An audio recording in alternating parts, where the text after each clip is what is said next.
Hello दोस्तों, हमने आज रिपब्लिक डे भी मना लिया। इसी तरह हर साल रिपब्लिक डे, इंडिपेंडेंस डे हम मनाते हैं। क्या हम कभी सोचते हैं कि हमारे क्रांतिकारियों ने क्या सोचा था? हमारे क्रांतिकारियों ने सोचा था कि हमारे सपनों का भारत जो पूरी दुनिया को लीड करेगा, और आज हम कहाँ पर हैं उसके बारे में हमको थोड़ा सोचना चाहिए, नहीं तो इसका मनाने का कोई मतलब नहीं बनता है। और वो हम तभी सोचेंगे जब अपनी कंडीशन को जानेंगे।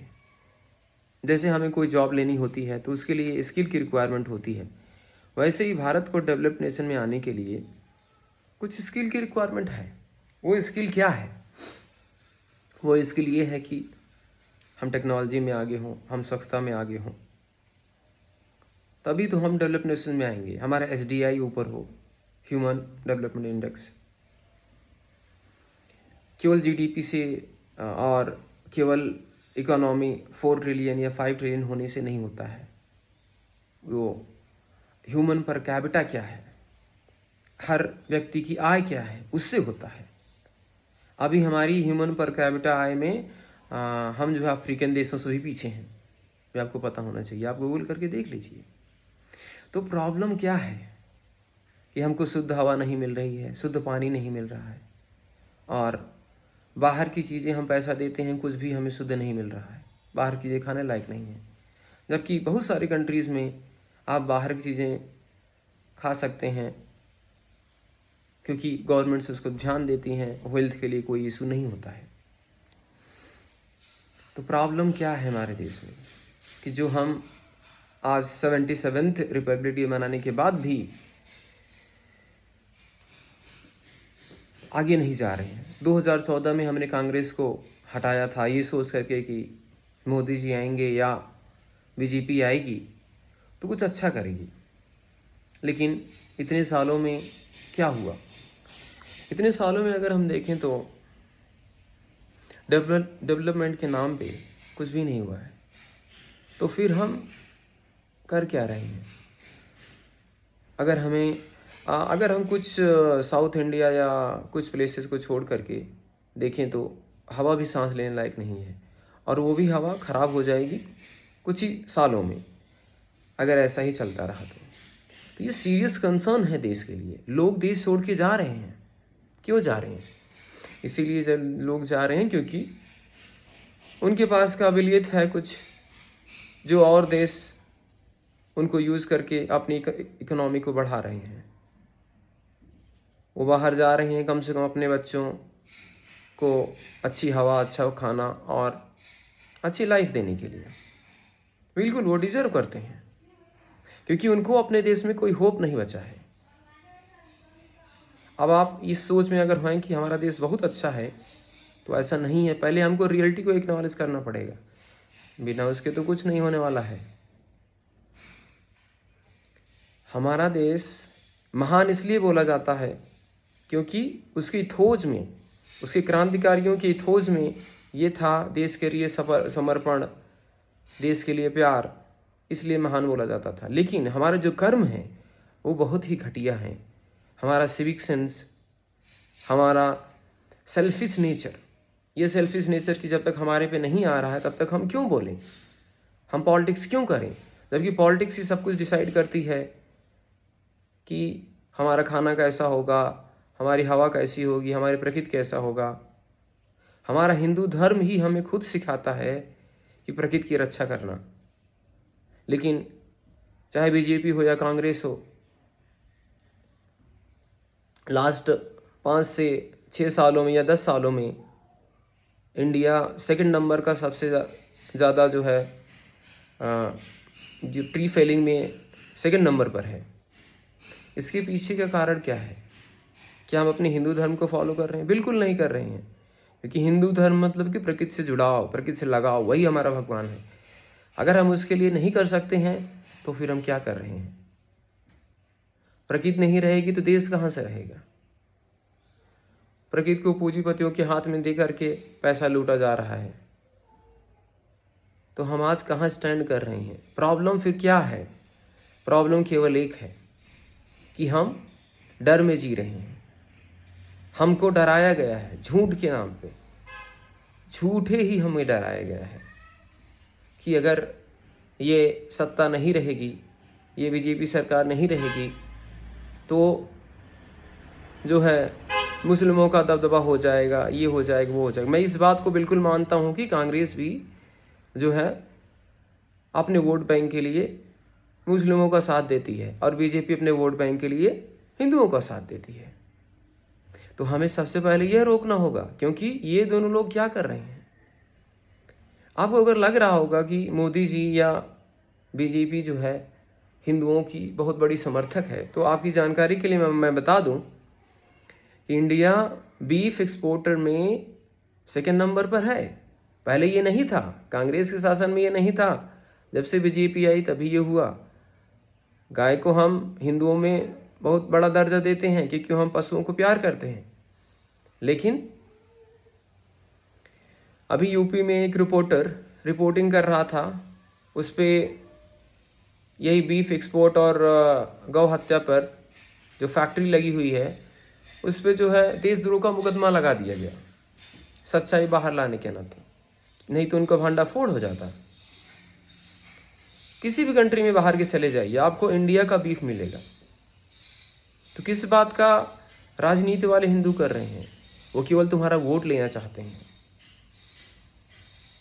वो केवल बिजनेस बनाना चाहते हैं इस हिंदुत्व का, उसको यूज करके लूटना चाहते हैं पूरे देश को, और लूट रहे हैं, अच्छे से लूट रहे हैं अगर हम इसको नहीं समझेंगे तो।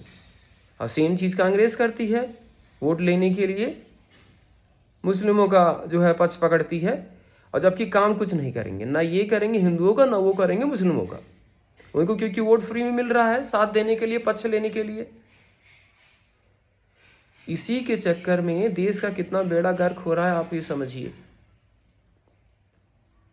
अगर अभी नहीं समझेंगे तो देश से सारे धनी लोग और सारे बुद्धिजीवी लोग छोड़ के बाहर निकल चुके होंगे और देश का और भी कबाड़ा हो चुका रहेगा। बिना क्रांति के, बिना समझदारी के कुछ नहीं होने वाला है। इसलिए किसी भी गलत चीज के लिए हमको बोलना पड़ेगा। अभी आप देखिए कर्नाटक असेंबली में कांग्रेस के कुछ लोगों ने रेप पर कैसे हंस रहे थे, और बीजेपी की मानसिकता तो आपको पता ही है, सोसाइटी की मानसिकता, कितने नेता और कैसे कैसे लोग रेपिस्ट लोग पड़े हुए हैं। जब तक हम अपने बारे में नहीं सोचेंगे, जब तक हम अपने देश के बारे में नहीं सोचेंगे, जब तक हम इस डूम्ड पैराडाइज से बाहर आएंगे। डूम्ड पैराडाइज क्या है कि हमारा देश बहुत अच्छा है, बहुत है, ये है, वो है, और जब तक हमारी ये सहने वाली प्रवृत्ति रहेगी, हम एकदम से, वो कहते हैं ना, बेशर्म हो चुके हैं कि हम सहते सहते कीड़े मकोड़े की तरह रहना चाहते हैं। हम टैक्स दे रहे हैं, सरकार उसका पैसा यूज करके हमारे देश को अच्छा करने के लिए यूज करना चाहिए, लेकिन आज सारा इंफ्रास्ट्रक्चर देख लीजिए, सड़कों से लेकर के सब चीजें खराब क्यों हैं? हम फिर टैक्स का पैसा क्यों दें? टैक्स पैसा हम दे रहे हैं, वो अपने जेबों में रख रहे हैं, और उसके लिए हम कुछ बोलते नहीं हैं। तो जब तक जनता जागरूक नहीं होगी, जब तक जनता नहीं समझेगी कि हमको मूर्ख बनाया जा रहा है ये दोनों पार्टियों द्वारा, जब तक जनता अपना डंडा नहीं उठाएगी कि तुम काम करो, हम अपने पैसे से मंदिर बना लेंगे चंदा इकट्ठा करके, हम अपना धर्म अपने आप देख लेंगे, आप काम पे ध्यान दीजिए। हम पैसा दे रहे हैं, उसको अपने जेब में मत रखिए, अपने काम पर ध्यान दीजिए और अब देश को डेवलपमेंट में लगाइए। जब तक हम ये क्वेश्चन नहीं करेंगे पार्टियों से, तब तक कुछ नहीं होने वाला है, जब तक हम ये समझदारी नहीं दिखाएंगे। और आने वाला समय तो ऐसा होने वाला है कि हम सत्ता परिवर्तन भी नहीं कर पाएंगे। आप वोट देने जाएंगे, आपका वोट कट चुका रहेगा। अभी ये हो रहा है, आने वाला समय बहुत भयावह होने वाला है। बिना बहुत भयानक क्रांति के कुछ नहीं होने वाला है। हमारे क्रांतिकारियों ने, ये सोचो, भगत सिंह, चंद्रशेखर आजाद और सुभाष चंद्र बोस, ये लोगों ने कितनी बड़ी सोच से और अपनी जान की आहुति दी थी, और बहुत सारे लोगों ने इसमें, लाखों लोगों ने आहुति दी थी कि देश कुछ अच्छा होगा। लेकिन आज अगर वो होते तो वो क्या सोचते, मतलब वो आहुति देते ही नहीं हमारी ऐसी मेंटालिटी के लिए, हमारी ऐसी घटिया सोच के लिए और सेल्फ नेचर के लिए। हम केवल खुद के बारे में सोचते हैं कि बाहर कूड़ा पड़ा रहे, बाहर कूड़ा फेंकते रहें, देश बर्बाद होता रहे। हमको बोलना नहीं है, हमको पॉलिटिक्स नहीं करना है। इसको पॉलिटिक्स नहीं करना कहते हैं, इसको देश के लिए सोचना बोलते हैं, उसी से बेहतर होता है। अभी नीदरलैंड में टाटा स्टील की कंपनी है, पोल्यूशन कर रही थी। वहाँ के लोग बाहर गए और कूड़ा डंप कर दिए, बोले कि पोल्यूशन को बंद करो, हम ये कंपनी अपने देश में नहीं चलने देंगे। जब तक हम यूरोपियंस जैसे बिहेव नहीं करेंगे, एक्शन नहीं लेंगे, तब तक देश का कुछ नहीं होने वाला है। ऐसे मनाते रहिए 15 अगस्त, मनाते रहिए 26 जनवरी, कुछ भी बदलाव नहीं होने वाला है देशवासियों। तो सजग रहिए, क्वेश्चन कीजिए पॉलिटिशियन से। न मोदी हमारे मदर फादर है, माई बाप है, ना ही राहुल गांधी। हमको देश से मतलब है। देश के लिए सोचिए, अपने लाइफ से बाहर आकर के भी बात कीजिए, शेयर कीजिए। कम से कम प्रोटेस्ट नहीं कर सकते तो सोशल मीडिया पे सही चीज़ों को सपोर्ट कीजिए। सोशल मीडिया भी आधी बिकी हुई है, मीडिया तो, देश की मीडिया तो पूरी बिकी हुई है। सोशल मीडिया में भी IT सेल के लोग बैठ करके झूठी अफवाहें और सारी चीज़ें फैला रहे हैं, जिससे आप हमेशा भ्रमित रहें, आप सच्चाई को जान ही ना पाएं। सच्चाई जानने के लिए गूगल पे सर्च कीजिए, मीडिया आपको कभी सच्चाई नहीं बताएगा। देखिए देश की क्या हालत है, कुछ भी खाने पीने लायक नहीं बचा हुआ है, हवा पॉल्यूट हो रही है। हम जो पैसा कमाते हैं उसमें भी टैक्स देना है, और टैक्स के नाम पे हमको मिल क्या रहा है, कुछ भी नहीं मिल रहा है। तो सोचिए इसके बारे में और अपनी आवाज़ उठाइए। जो भी प्रोफेशन कर रहे हैं, अपना प्रोफेशन अच्छा कीजिए, उसके साथ में देश की रिस्पॉन्सिबिलिटी को भी समझिए। Thank you. जय हिंद।